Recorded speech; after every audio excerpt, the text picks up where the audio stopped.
Live from New Delhi, you're watching DD India News, India's voice to the world. I'm Ramesh Ramachandran. Coming up in the next hour, India's Prime Minister Narendra Modi holds talks with Nigeria's President Bola Ahmed Tinubu in Abuja, discusses ways to further strengthen the ties. 3 MOUs signed. The Prime Minister addresses Indian diaspora.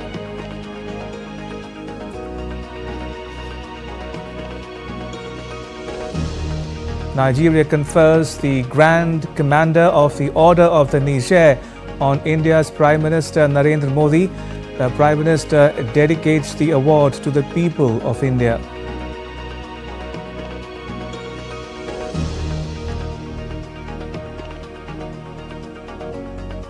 Russia launches a massive attack on Ukraine's energy infrastructure, killing at least 7. Causes severe damage to the country's power system. An Israeli strike kills Hezbollah's media relations chief Mohammed Afif in Lebanon's capital Beirut.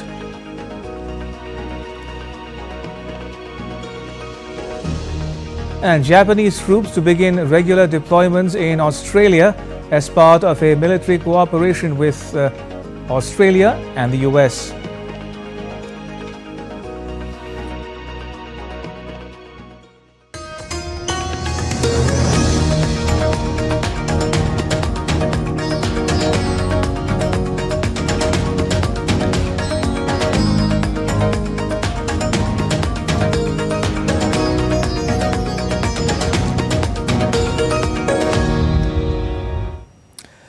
India's Prime Minister Narendra Modi held talks with Nigeria's President Bola Ahmed Tinubu in Abuja. Both leaders discussed ways to further strengthen the ties. 3 MOUs were signed. The next report explores this in detail. India's Prime Minister Narendra Modi held talks with the Nigerian President Bola Ahmed Tinubu in Abuja on Sunday. The two leaders reviewed the ongoing bilateral cooperation and discussed ways to further strengthen the India-Nigeria strategic partnership. Nigeria के साथ अपनी strategic partnership को हम उच्च प्राथमिकता देते हैं। रक्षा, ऊर्जा, आर्थिक विषय, टेक्नोलॉजी, हेल्थ, एजुकेशन, कल्चर जैसे कई क्षेत्र ऐसे हैं में हमारा सहयोग मजबूत है और अनेक नई संभावनाएं भी हमारे इस संबंधों में जुड़ी हुई है।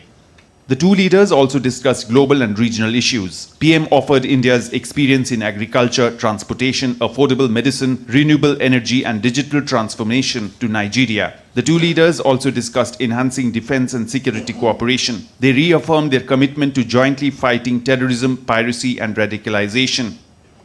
आतंकवाद, अलगाववाद, पायरेसी या ड्रग तस्करी जैसी चुनौतियों से निपटने के लिए हम मिलकर काम करते रहे हैं और मजबूती से हम आगे भी करते रहेंगे। The two leaders had a restricted meeting which was followed by delegation level talks. Prime Minister recalled his warm meeting with President Tinubu at the G20 summit in New Delhi. He noted that the two countries enjoy special bonds of friendship defined by a shared past, common democratic values and strong people-to-people ties. President Tinubu thanked Prime Minister for India's timely assistance with relief material and medicines. Following the talks, 3 memoranda of understanding on cultural exchange program, customs cooperation and survey cooperation were signed. Nigeria conferred the Grand Commander of the Order of the Niger on India's Prime Minister Narendra Modi, making him the second foreign dignitary to receive this prestigious award.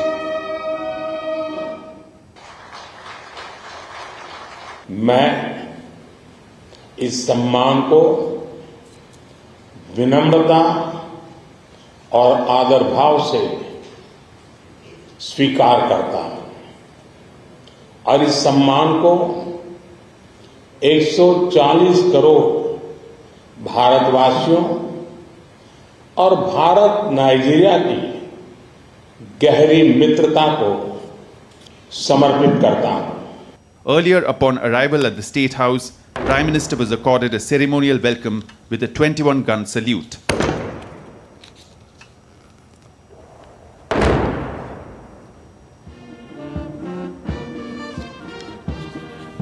With Vishal Baristo, Sudhakar Das's report for DD India.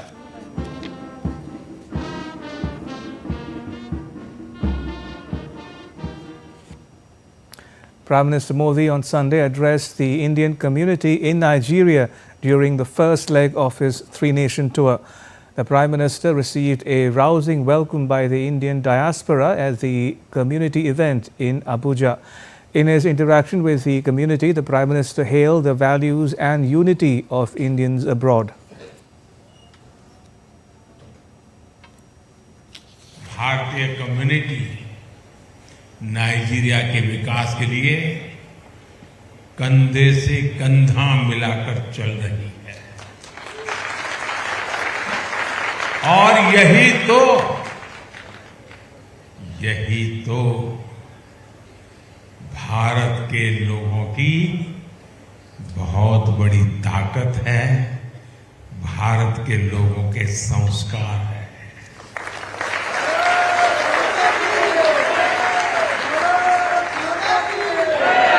हम दूसरे देश में भले जाएं, लेकिन सर्वहित के अपने संस्कार नहीं भूलते। हम तो वो लोग हैं जो सदियों से अपनी रगों में उन संस्कारों को लेकर के जिए हैं जो पूरे विश्व को एक परिवार मानता है। Highlighting India's economic growth, the Prime Minister said India will soon become the world's third largest economy. 10 सालों में भारत की इकोनॉमी का साइज 2 गुना हो गया है, डबल। आज भारत दुनिया की 5वीं सबसे बड़ी अर्थव्यवस्था है। याद रहेगा ना? कितनी?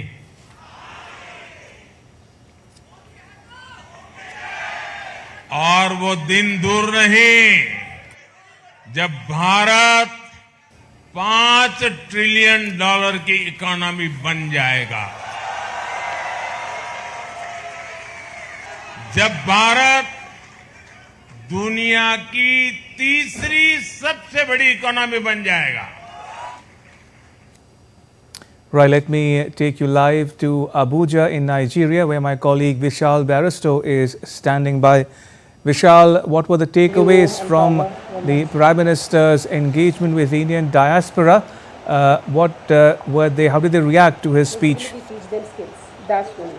We teach them skills. And we do charity. It's a charity organization. It's a charity. Well, a very good morning to you, good evening to you, Radha. Ramesh, I know it must be sunset there in India. And yes, there were a lot of takeaways. First of all, the Prime Minister was very thankful to the President of Nigeria, and he said that the award given to me is the award for all of you, and I dedicate this award to you. So there was a huge applause when the Prime Minister said this, and it is also written, and I quote from the MEA, that the leadership and the contribution that India has given to the global south, and also especially to Nigeria, it is an appreciation for that, and the award is an appreciation for what India did in G20 Delhi, when India invited Nigeria as a guest nation. And in fact, on India's initiation, the African nations were also included into the G20 platform. So Prime Minister said that both countries have been under the British rule, and both have seen the British Raj. Both are democracies. India is the mother of democracy. Nigeria is the largest democracy of Africa, and both countries have their issues. But let me tell you that the world is looking at India with a lot of hopes, and India is the first responder to any kind of disaster. The world has seen how India responded during the pandemic. The world has seen the progress made by India in the last 10 years. Today we are the 5th largest economy, and very soon we aspire to become the 3rd largest economy, and by 2047 we all have to contribute to become the developed nations. So a lot of positive takeaways from this visit. Our Prime Minister said that I'm very happy that the contribution made by the Indians here in Nigeria was truly appreciated by President of Nigeria, and I was very thankful, and I was very, full of emotions when I saw his eyes, and he was speaking with a lot of conviction about the contribution that Indians have made. In fact, Indian companies are the 2nd largest employer in Nigeria. Ramesh, I have with me a group of women. They are called the Indian Women Empowerment Association. Now, they are into empowering women of Nigeria. Let's talk to some of them and find out. First of all, the Prime Minister spoke about you guys, that you have done a great job in Nigeria and you are already doing it. How does it feel? Looking into the camera. Well, it's a very proud moment for us. Coming Mr. Modi and hearing him, it's such a wonderful moment which we have been waiting for almost 17 years. So it was a wonderful moment for us. It was a wonderful moment. Prime Minister appreciated your contribution. You have been empowering women in Nigeria. So in what way do you empower women? Actually, we teach them skills, different type like painting, cooking, artwork, potteries, and different skills. So we have done lots of workshops here with them. You can meet Madam Chidima, she is also part of us, and they got a lot of benefit from us, and Mrs. High Commissioner, who is our patron of our association, she also helps, High Commissioner also helps. So we make sure that all whatever we do is getting benefited to the local people. Chidima, she is speaking about empowering the local women. What do you have to say? What kind of empowerment did you get training with them? Okay, the last empowerment, just like they say, is Indian Women Empowerment Association. The last empowerment was a skill, for them to acquire skill. Skills like baking, skills like teaching, artwork, and all that. So those are the things they've done here presently in Abuja, in Nigeria. So women from India, they've done a lot of things by going to the orphanages, by empowering some vulnerable children, then by empowering some women that widows that has no husband. So there is a lot of empowerment which I have witnessed, part of what Indian women do in Nigeria. And the Prime Minister also said that if you talk to any person who is of the age of 40 to 60, he would tell you that his teacher was an Indian. I'm talking about the Nigerians here. So what do you have to say about this? Okay, for women, Indian women in Nigeria, they teach a lot. When you go to most of our schools here, you will see a lot of them. Like Tender Year School, you have British. Were you also taught by any Indian teacher? No, I wasn't taught by any Indian teacher, but my children are taught by Indian teachers. Okay.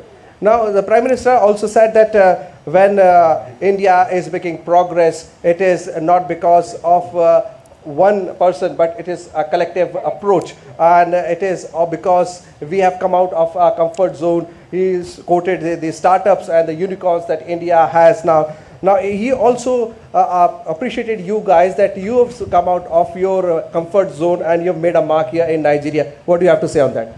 I would like to enlighten that we have not seen the country zone. We have rather highlighted this general problem of inflation, and we have created so many centers and so many events where women have been actually got a chance to create day-to-day food for themselves. Day-to-day livelihood has become easier for the poverty zone people in the country. You mean in Nigeria? Yes, in Nigeria. Okay, now I have a lady, she is born and brought up in Nigeria. So what has been your experience, especially interacting with the Prime Minister, and in what way did he inspire you?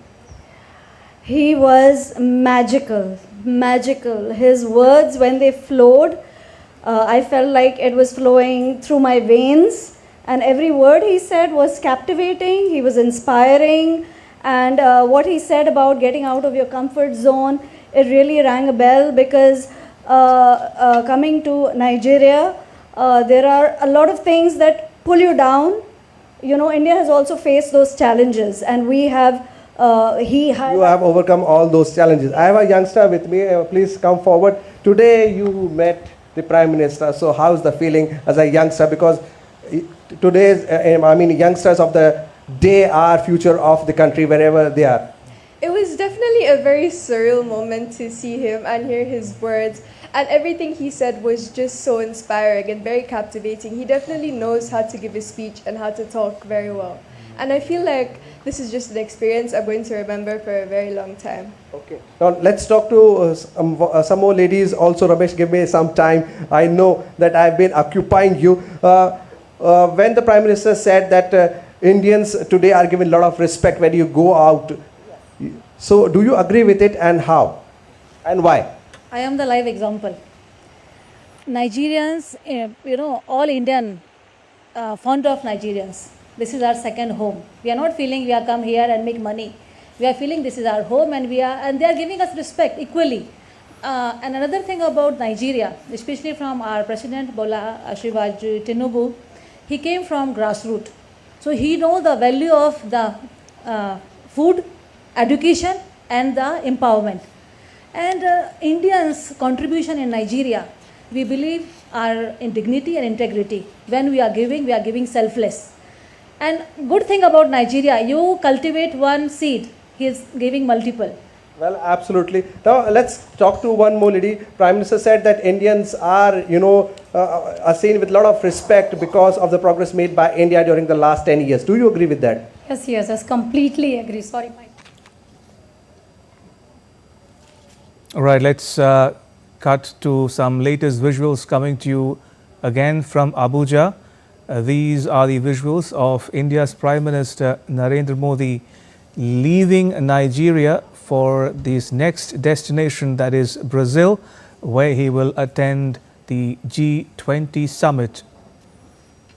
If you're just joining us, we're getting you the latest visuals of India's Prime Minister Narendra Modi's departure from Abuja, Nigeria, onwards to Rio in Brazil, where he will attend the G20 summit to be held this year.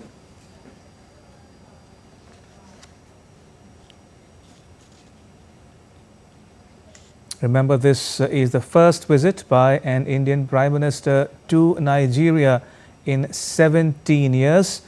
And the Prime Minister has just been conferred the national honor of Nigeria, the Grand Commander of the Order of Niger, on the Prime Minister, who in turn dedicated it to the people of India.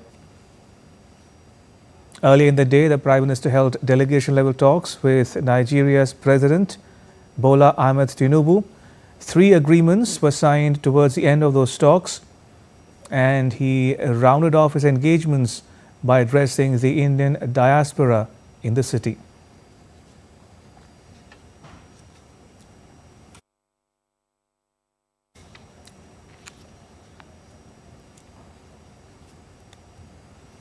All right, we'll stay on these visuals for some more time. These are the latest visuals available to us of India's Prime Minister leaving Nigeria for the second leg of his 3-nation tour to Brazil for the G20 summit. Remember, the Prime Minister is on a 3-nation tour of the Global South: Nigeria, Brazil, and Guyana.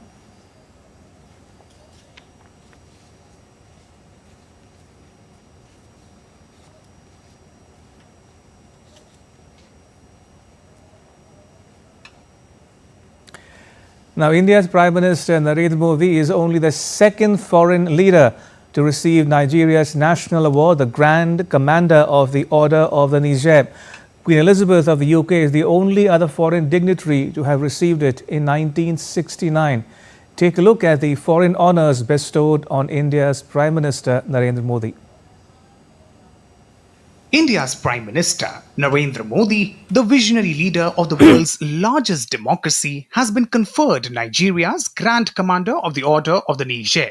This prestigious distinction makes him only the second foreign dignitary to receive it, a testament to his global standing and leadership. In a powerful show of international recognition, another nation from the Global South, Dominica, has also announced it will bestow its highest national honor, the Dominica Award of Honor, upon Prime Minister Modi. This award honors his unwavering support to Dominica during the COVID-19 pandemic and his commitment to deepening the bond between India and the Caribbean nation. These latest awards are yet another feather in his cap. Over the years, Prime Minister Modi has been honored by countries and organizations around the world for his exceptional leadership and contributions. Some of these awards include: in July this year, Prime Minister Narendra Modi officially received Russia's most prestigious civilian honor, the Order of Saint Andrew the Apostle, which was bestowed upon him in 2019. The award recognizes Prime Minister Modi's distinguished contribution to developing a privileged strategic partnership between Russia and India and fostering friendly ties between the two countries. On 22nd of March 2024, Prime Minister Narendra Modi was conferred the Order of the Druk Gyalpo, Bhutan's highest civilian decoration, by King of Bhutan in a public ceremony at Thimphu. On 25th of August 2023, the Indian Prime Minister was conferred with the Grand Cross of the Order of Honor by President Katarina Sakellariopoulos of Greece. On July 13th, 2023, Prime Minister Modi was conferred with France's highest award, the Grand Cross of the Legion of Honor in Paris. On 25th of June 2023, Egyptian President Abdel Fattah al-Sisi conferred Indian Prime Minister Narendra Modi with its highest civilian award, the Order of the Nile in Cairo. On 22nd of May 2023, Prime Minister Modi was conferred the highest honor of Fiji, the Companion of the Order of the Fiji, in recognition of his global leadership. Only a handful of non-Fijians have received this honor to date. On December 21st, 2020, the US President Donald Trump conferred the highest decoration, the Legion of Merit, degree Chief Commander, to Prime Minister Modi. The Legion of Merit in the highest degree of the Chief Commander is a prestigious award conferred by the US President. On 24th of August 2019, Prime Minister Modi was conferred the King Hamad Order of Renaissance during his visit to Bahrain in recognition of efforts to strengthen bilateral relations with the Gulf nation. Prime Minister Modi was the first Indian Prime Minister to visit Bahrain. On 24th of August 2019, Prime Minister Modi was honored with the UAE's highest civilian award, the Order of Zayed, in recognition of his pivotal role in building the strategic relationship between the two countries. The award has earlier been bestowed on world leaders like Russian President Vladimir Putin and Chinese President Xi Jinping.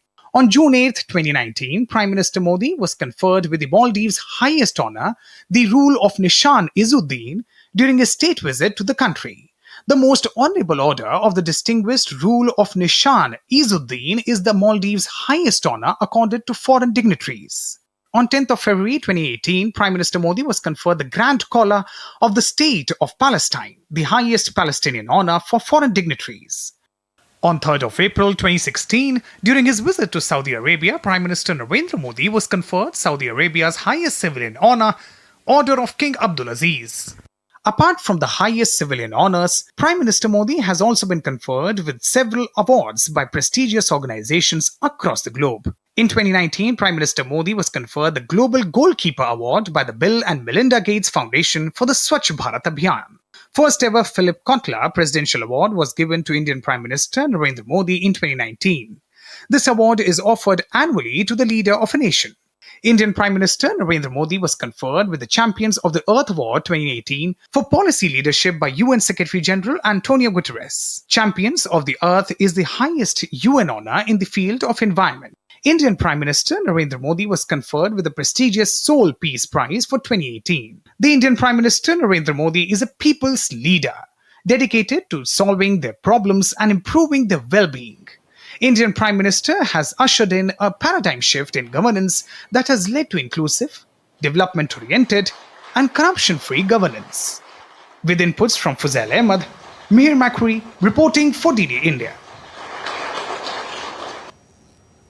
Now, after Nigeria, India's Prime Minister Modi is heading to Rio de Janeiro in Brazil to take part in a G20 summit. Now, the G20 is a grouping of the world's 20 biggest economies, which includes the European Union and, for the first time, the African Union.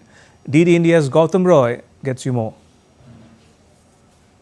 Brazilian military forces already taking positions at the venue of the 19th G20 meeting taking place in Rio de Janeiro on the 18th and 19th of this month. Prime Minister Narendra Modi will be participating here as well, along with the leaders of the world's 20 largest economies who will be deliberating on key issues such as eliminating hunger and poverty, sustainable development and reform of global institutions.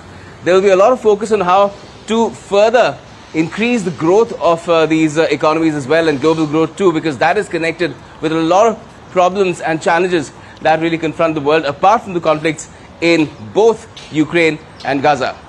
Brazil has pulled out all stops to ensure that the sites serving as venues for different G20 related events in Rio de Janeiro are secure.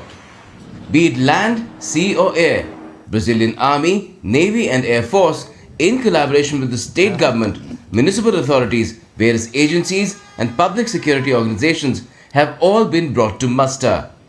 The nation's president, Luiz Inácio Lula da Silva, has invoked Guarantee of Law and Order or GLO special powers, under which the army alone has deployed over 7,500 troops all over the city. They are not only guarding dignitaries and venues, but also working to thwart terrorists, cyber attacks and drones. The Navy is providing maritime security by controlling access to cities' ports, safeguarding coastal areas, protecting critical infrastructure and supporting ground operations. Christ the Redeemer watches over Rio all the time. But for the G20 summit, where delegates of over 60 nations and heads of state and government of over 40 countries are gathering, nothing is being left to chance. Be it the air, the sea or the land, the Army, Navy and the Air Force are going to be watching all proceedings very, very closely to ensure that everything takes place very smoothly without any incident. With camera person Loknath, Gautam Roy, Rio, Brazil, DD India. So leaders have started arriving in Brazil's Rio de Janeiro for the G20 summit. Italy's Prime Minister Giorgia Meloni, United Arab Emirates President Sheikh Mohammed bin Zayed Al Nahyan, Chile's President Gabriel Boric and Indonesia's President Prabowo Subianto have all landed in Brazil's Rio de Janeiro ahead of the summit.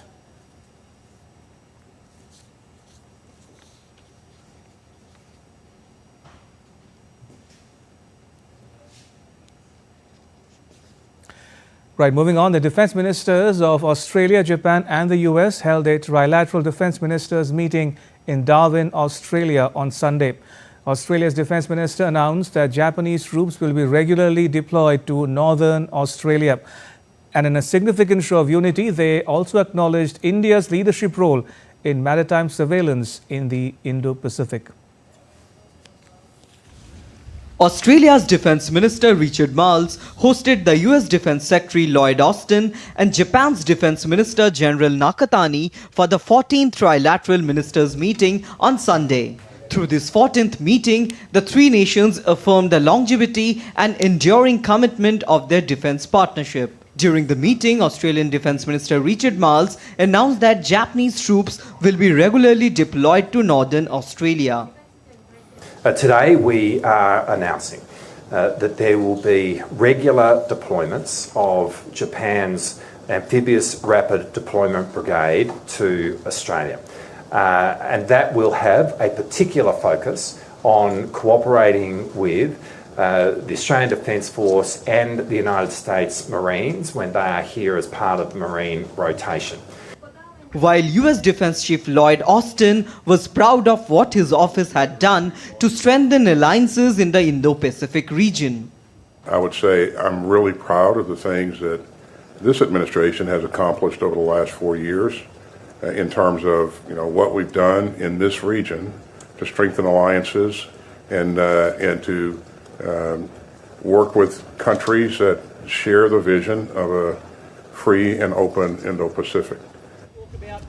Meanwhile, defence ministers of Australia, Japan and the United States met military troops in the Australian city of Darwin and discussed to continue military cooperation. These Indo-Pacific nations are committed to closer military cooperation in training their forces in a bid to counter China's military strength. And in a significant show of unity, the Quad group has reaffirmed their commitment to support India's maritime surveillance in the Indo-Pacific region.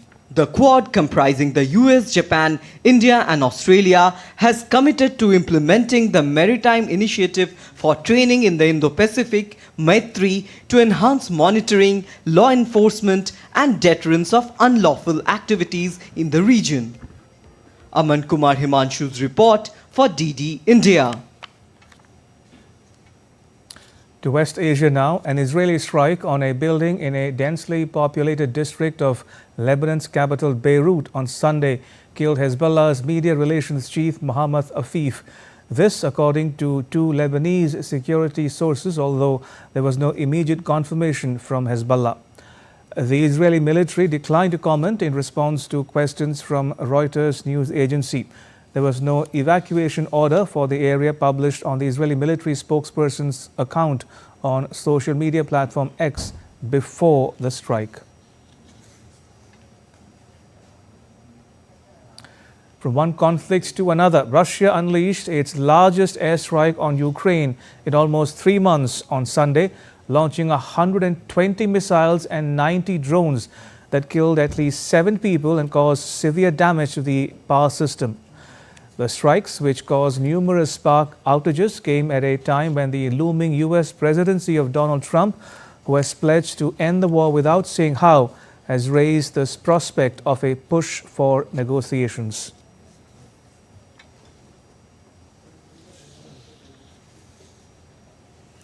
And still to come on DD India News Hour. An expert take on India's ties with Nigeria.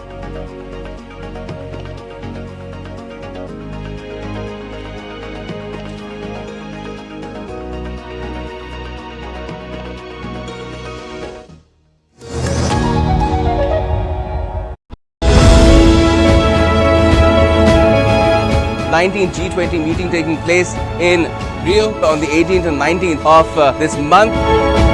Prime Minister Narendra Modi will be participating here as well, along with the leaders of the world's 20 largest economies, who will be deliberating on key issues such as eliminating hunger and poverty, sustainable development. For all the latest on the 2024 G20 summit in Rio, join me, Gautam Roy, only on DD India.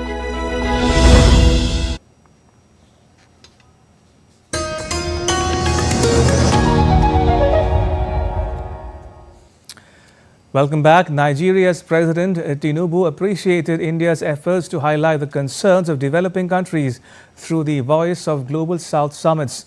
India and Nigeria agreed to work together to meet the development aspirations of the Global South. Now in the G20, India is a strong partner, and also African Union, which is now a permanent member of G20, and Nigeria is a very strong country within the AU, and is also an invitee country for the G20.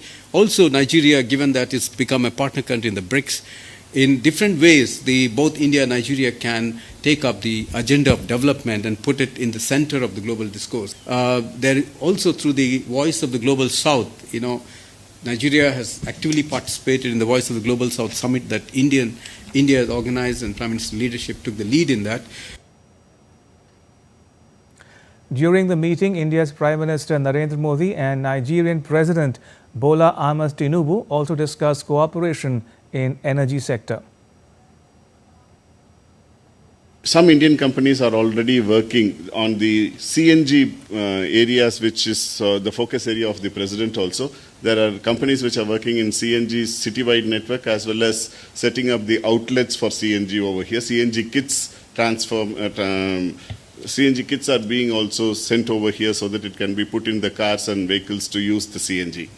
On pharma and medicine, you already know that there are nearly $4 billion of investment by Indian companies in the pharmaceutical sector here. All right, joining me are my guests, Mr. A.R. Ghanashyam and Ms. Ruchita Berry.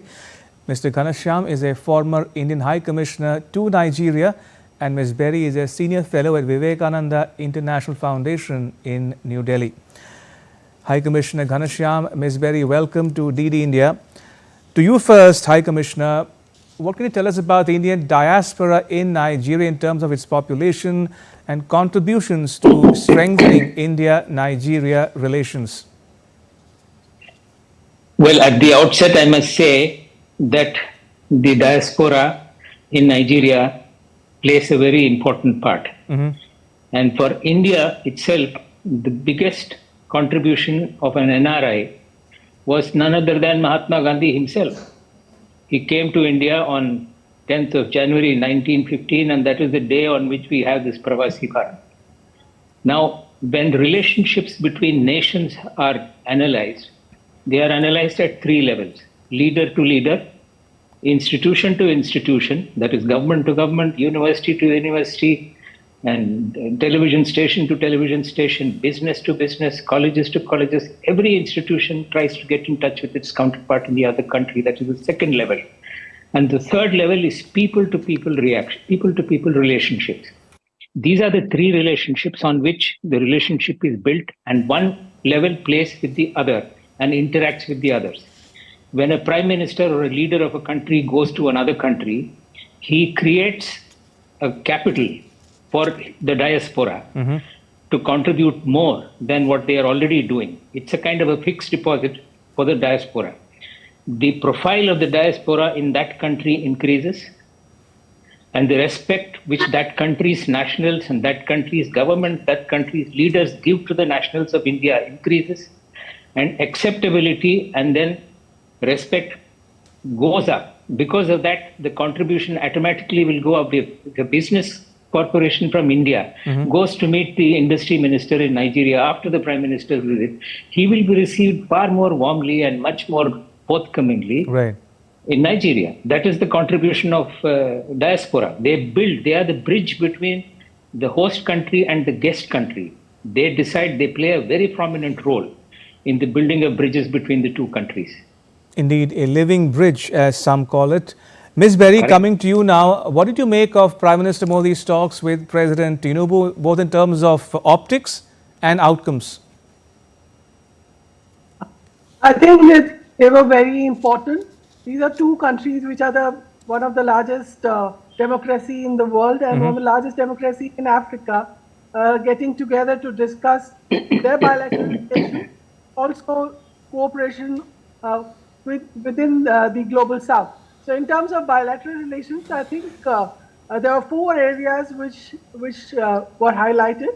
The first is agriculture, energy, the health, and defense. These are four sectors in which India and Nigeria may cooperate in future. In terms of relations at the multilateral level, both the leaders decided that they must join hands in taking the aspirations of global south in the multilateral forum, work together in one voice so that the marginalized in the world are, their voices are heard at the global fora. So I think it's been a very important visit because Nigeria is one of the largest in terms of population. It's the country which has the maximum population in Africa. It is also the country which is a leader in the African continent, an economic leader also. So India having a dialogue with Nigeria, with Prime Minister's visit to the country after 17 years gap is something very important. Absolutely. And it will definitely take our relationship forward. Indeed. High Commissioner Ghanshyam, Nigeria has honored India's Prime Minister with its national award. What does it signify or symbolize? Firstly, this award has been given only to two people. The first one was given in 1969 to Queen Elizabeth, late Queen Elizabeth of United Kingdom. And this is the second award that has been given to any international leader.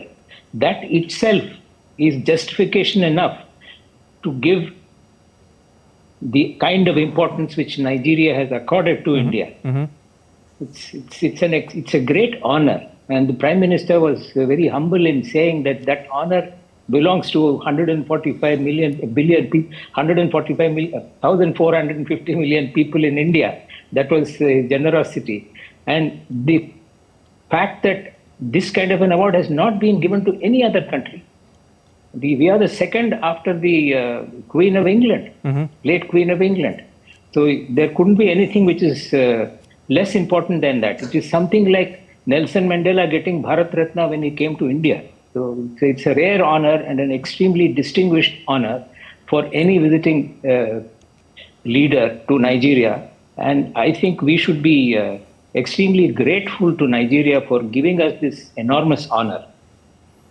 Indeed. Ms. Berry, India and Nigeria, is there scope for cooperation in the multilateral arena, be it the UN or BRICS? Yeah, so yes, of course, India and Nigeria are working towards cooperation in the UNSC. Prime Minister Modi hinted about cooperation in terms of UNSC reform. You know that India has been championing for reform in the United Nations Security Council, which should represent the reality of the world as it is today. And I think India and Nigeria can work towards a fairer representation of the global South in the UNSC, and also in the other global forums.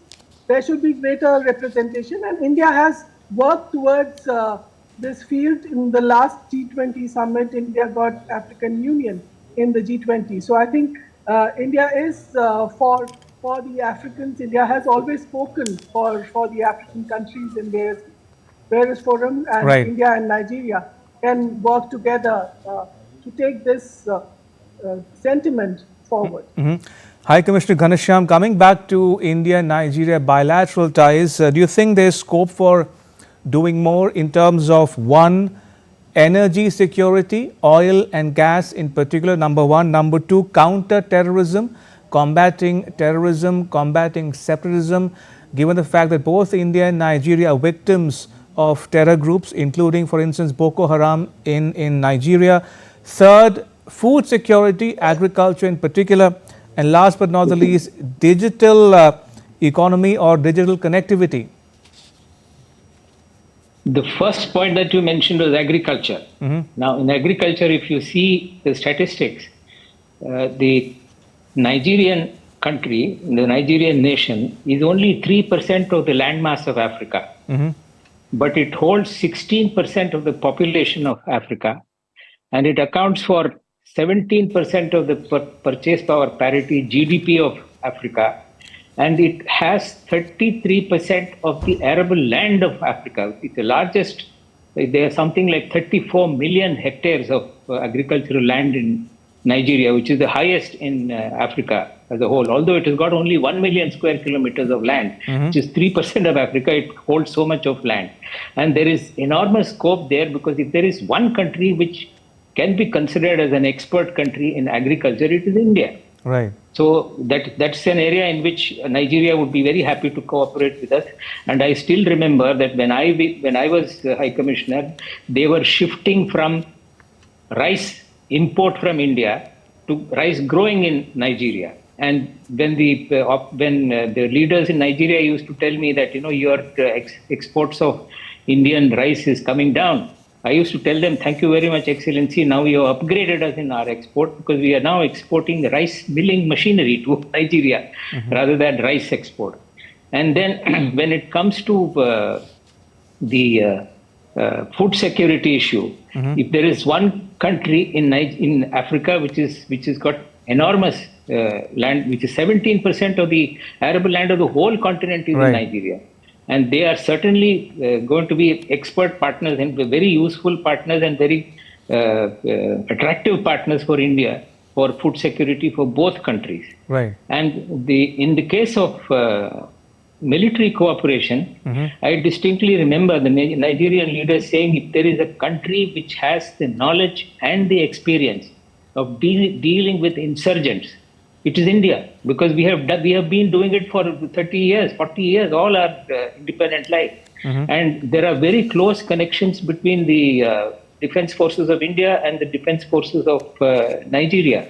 The Nigerian Academy, the National Defense Academy of Nigeria, which was started by India in 1964, and Nigeria does not have any customs or tradition of busts being put anywhere.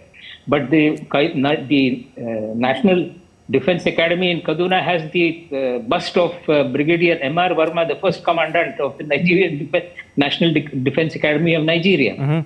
And Second point is there is a slight impetus that has been seen in the trade of defense goods, whether it is light combat helicopters or it is helicopters, light combat aircraft or patrol boats.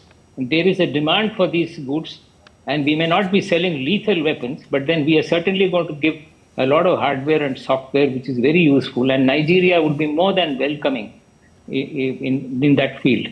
And on the digital infrastructure, I must say that Nigeria is the most populous country in Africa. It accounts for 16% of the population. It accounts for 3% of the landmass, but 16% of the population. And if you look at the statistics in 2050, today, 1 out of every 6 global citizen is an African. In 2050, 1 out of 4 will be an African. And in 2100, 1 out of 2, every second person will be an African. Right. And Nigeria is, today it has got a population of 230 million, and it will possibly be more populous than China in another 50 years. So this is a country where there is enormous scope for not just agriculture and defense cooperation, but in every other field of including education, digital infrastructure, and medical care. The scope is unlimited. And because the majority, the vast population of Nigeria has a median age of 19 years. I see. They are the youngest in the whole world, because the average median age of the world is 31 years, and Africa is 19 years, and Nigeria is 18 and a half years. If tomorrow we have to supply engineers and supply doctors and supply school teachers and experts to the whole of Africa, Nigeria will be able to do it. Will be able to do it. So that is an area in which they are looking forward to our cooperation. We are also looking forward to cooperation, because digital infrastructure is one thing in which India has proved beyond doubt that we are the experts. And Nigeria will be more than happy to receive that technology from us and work with us, not just for ourselves between the two countries, but for the whole continent of Africa. I'm afraid that's all the time we have on this broadcast. May I thank both my guests, High Commissioner A.R. Ghanashyam and Ms. Ruchita Berry, for joining us and sharing your thoughts and insights with our viewers at home and abroad. Thank you for your time. Much appreciated. Thank you. In other news, India's Prime Minister Narendra Modi said that award given to him belongs to the people of India. At this community event, he spoke about how the Indians have been contributing to the development and economy of Nigeria. My colleague Vishal Barrister caught up with some of the Indian diaspora. Take a listen. The world is looking at India with a lot of hope. India always believes in one nation, one family, one future. This was the speech of Prime Minister Narendra Modi here at the Congress Community Hall in Abuja. Let's talk to the people of Nigeria of the Indian origin and find out what do they have to say. I am saying that as Mr. Modi said, we are going to touch number 3 economy in the world, and very soon they are targeting maybe 5-7 years, but I hope in 2 years, 3 years, in this tenure, definitely we will achieve this target. And everybody is behind Modi ji, and definitely we will achieve this target. Prime Minister said that there's a lot of hope from the youth, and he also quoted the startups and the unicorns from India. What do you have to say on that? No, so many Indians are coming here for business in Nigeria. So we are very good here. We are very good. Again, we welcome Narendra Modi ji to Nigeria. Before I start anything about that, I would really like to say a very big congratulations to Mr. Modi for his hat-trick, and we want him to continue up to at least 2047. Now, what do you have to say about the award? This is one of the awards. It's very precious for Nigeria, and Nigerian country had given second time only. This is the second nationalist. Like first award was given 69 years back to Queen Elizabeth. After that, today Mr. Narendra Modi had got that award. So it's a very proud moment for us. Yeah, definitely a proud moment for us. And Modi ji said that because of your achievements, you know, mera sina I would say, like everybody here, like the Indian community, even when it comes to education, they are doing very well. You know, they are, my children actually represented Nigeria in the Asian conferences in Dubai, and they got medals for them, and they were captaining them. So it's a good achievement, and they're known for their benefit, all the successes they're bringing to the country. The enthusiasm is great, and these people are so thankful to the Prime Minister. The long wait is over, and yes, they also take great pride in the progress made by India under the leadership of Prime Minister Narendra Modi. With cameraman Ravindra in Abuja, this is Vishal Baristo for DD India. All right, now take a look at what else is making news in India. The Indian government has approved to increase moisture content in soya bean from 12 to 15% for procurement under price support scheme during Kharif 2024-25 season.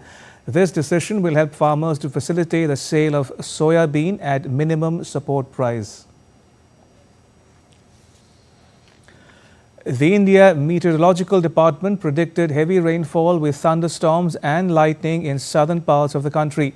The Weather Department also forecast fall in minimum temperatures by 2 to 3 degrees Celsius over central India for the next 4 or 5 days.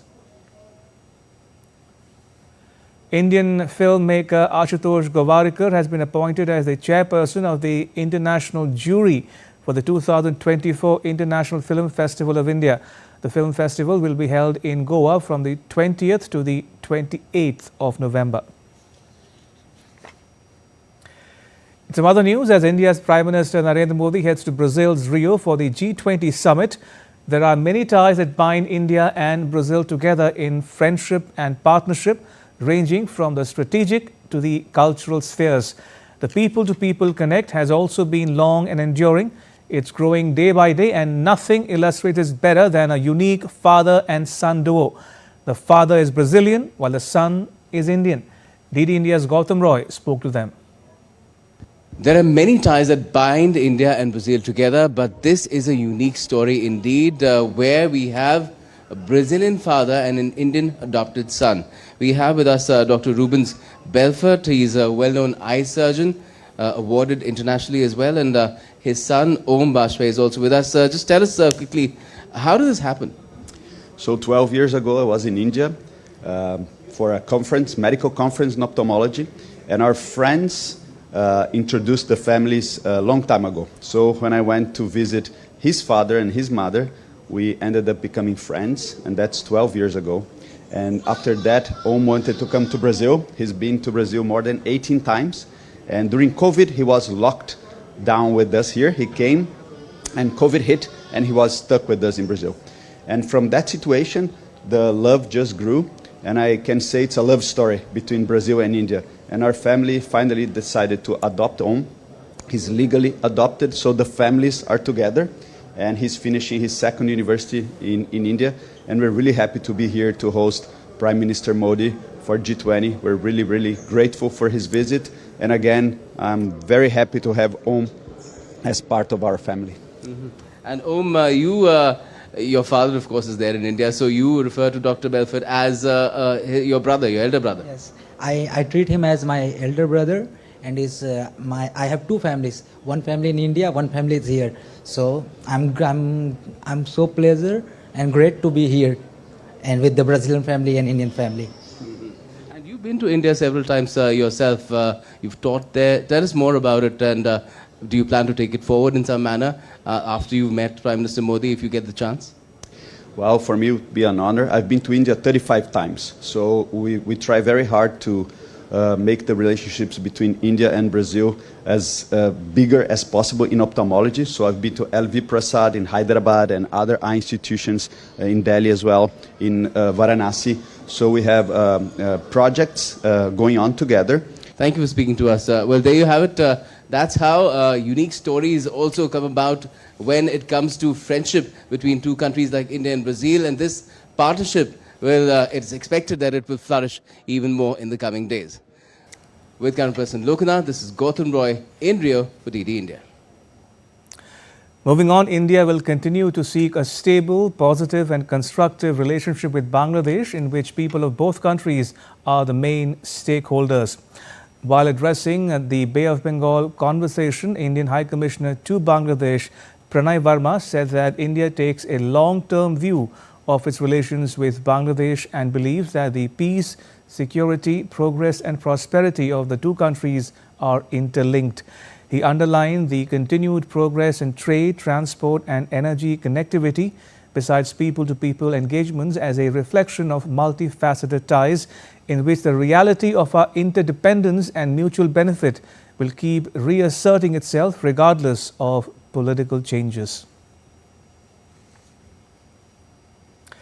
With pollution reaching alarming levels, the central government's panel monitoring Delhi NCR air quality has announced to impose Stage 4 restrictions under the Graded Response Action Plan from Monday, 18th November. The air quality in the capital city, New Delhi, remained in the severe category for the past few days despite restrictions under the scheme, prompting authorities to impose stringent anti-pollution measures. The new set of restrictions would come into force from 8 a.m. local time on Monday. The restrictions include stopping the entry of truck traffic into Delhi, except for trucks carrying essential commodities. No permission for light commercial vehicles registered outside Delhi other than electric vehicles or CNG or BS6 diesel to enter the capital city. Enforce strict ban on plying of Delhi registered BS4 and below diesel operated medium goods vehicles and heavy goods vehicles in Delhi except those carrying essential commodities. Banning of construction and demolition activities as in the GRAP Stage 3, also for linear public projects such as highways, roads, flyovers, overbridges, power transmission, pipelines, telecommunication, etc.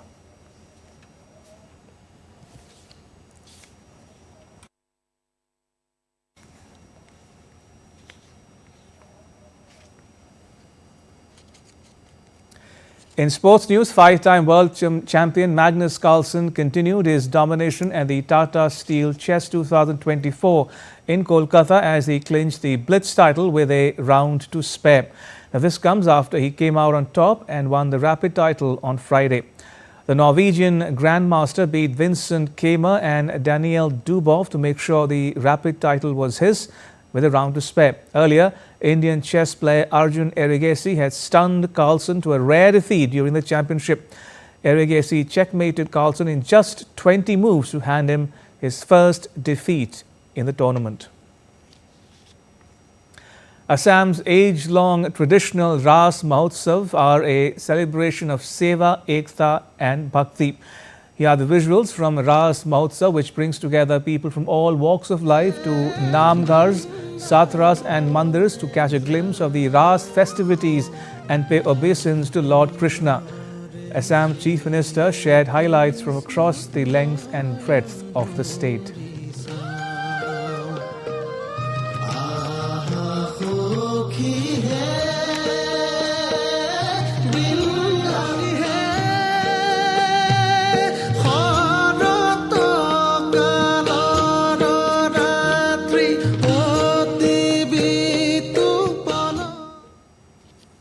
And with that, it's a wrap on this edition of DD India News Hour.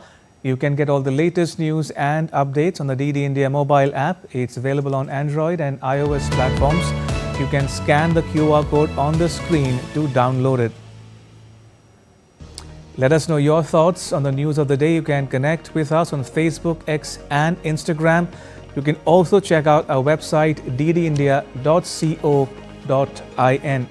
We'll be back with more news as it breaks here on DD India. I'm Ramesh Ramachandran from all of us here in New Delhi.